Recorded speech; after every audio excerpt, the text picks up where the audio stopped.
श्री गुरुदेव दत्त महाराजांचे दुसरे अवतार म्हणजे स्वामी नृसिंह सरस्वती एकदा औदुंबरहून नृसिंहवाडीकडे म्हणजेच आजची नरसोबाची वाडी येथे जात होते। दिगंबरा दिगंबराचा जयघोष करत भक्त पालखी खांद्यावर घेत होते। सगळीकडे महाराजांचा नामघोष चालला होता, पण पालखी वाहणाऱ्या दोन सेवेकरी शिष्यांमध्ये हळूच संवाद सुरू झाला। त्यातील एक सेवेकरी शिष्य शारीरिक कष्टाने थकला होता, तर दुसरा शिष्य शांत आणि समाधानी होता। तो शिष्य दुसऱ्या सेवेकऱ्याला म्हणाला, स्वामींनी सांगितलं आहे, कर्म हेच गुरूंपर्यंत पोहोचण्याचा एक मार्ग आहे। आज पालखी वाहण्याची ही संधी मिळाली आहे, कारण तुला 7 जन्मांची पुण्याई लाभली आहे।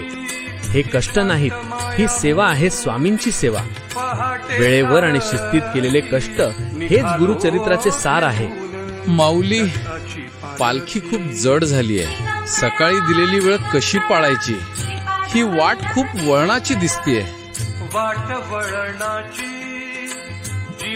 ती बघ, समोरच नरसोबाची वाडी दिसतीये। दिगंबरा दिगंबराचा जप करत चल, गुरूंचे नामस्मरण कर, मग बघ पालखी चंदनासारखी हलकी होईल।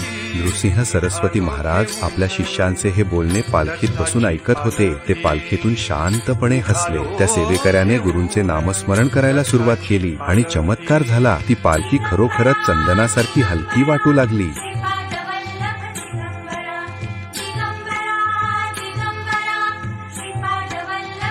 श्री गुरुदेव दत्त यांच्या गोष्टी पाहण्यासाठी आजोबांच्या गोष्टी ह्या YouTube चॅनलला भेट द्या। Download ShareChat.